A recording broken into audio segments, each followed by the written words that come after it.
A game that takes inspiration from the likes of Stalker and the all-famous Tarkov, a game that is being developed in an open source program named Godot, and a game that is being developed by one man.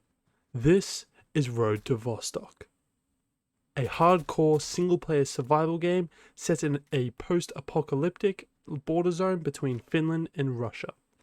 The man behind it is an ex-military, ex-teacher, game developer, and a person with 10 years experience in game development. He definitely matches the criteria to make a game just like this. Now, originally the game was being developed on Unity, until someone recently when Unity decided to add their charge per download dev tax. Now that change from Unity has scared heaps of indie developers, and currently we're seeing them all change off Unity. But what this guy has done is not only has he completely changed programs, but he has changed from the well-renowned Unity to Godot. For anyone to complete this feat is difficult, no matter the size of your team, but he had completely done it on his own. And according to the developer himself, he said it took him roughly 600 hours to complete the conversion. Godot is a respected program. Since the Unity debacle, many indie developers are looking for a new way to complete their games. Even though it is a popular free platform, Godot is still nowhere near as capable, especially coming from a starting position as compared to Unity and Unreal Engine. What is surprising enough though, is that if enough attention is given to Godot, many things can happen. But an FPS survival game was not one many people expected to come from Godot.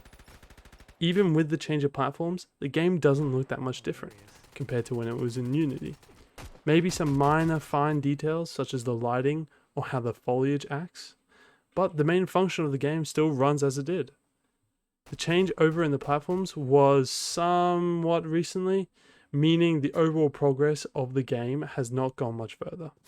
But this was expected, as porting all your work from Unity to Godot is one hell of a work. With Godot gaining its recent publicity, it would be nice to see if it heads in the same direction as Blender, the 3D rendering program. Because like Blender, it is free to use, no strings attached kind of platform. And at the launch of Blender, it was nowhere near as good enough to compete with the big boys.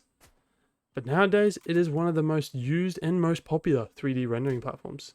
Used from everybody that just enjoys using 3D rendering software, to the big companies that make the shows and movies.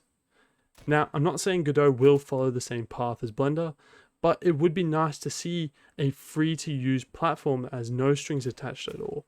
This would help the gaming community heaps, as indie developers would have to pay less, meaning less funding, meaning more opportunities for games to be developed. Currently on the Steam page, there is a free-to-play demo. I do recommend everyone to give this a shot, as it would help the developer a lot. The demo showcase is quite basic. All the UIs have come together pretty well and seem to be functional. Interacting with objects and picking up items seem to be in order. Attaching attachments seem to be fluid and quite well designed. And along that, there is a large range of suppressors, sights, and barrels for you to try as well. And there is also a decent selection of guns available for you to give it a shot.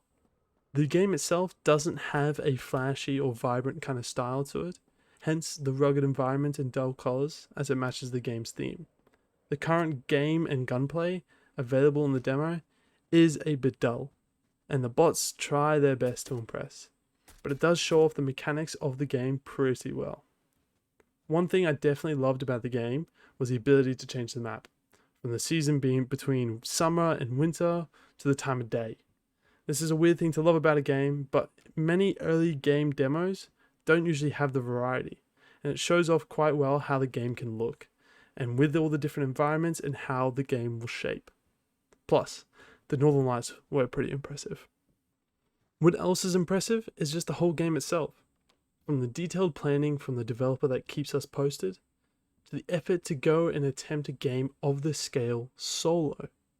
Now, the gaming community is definitely big enough to show this game some support, as at the moment you can donate to the developer through his Patreon, or at the very least, wishlist the game on Steam.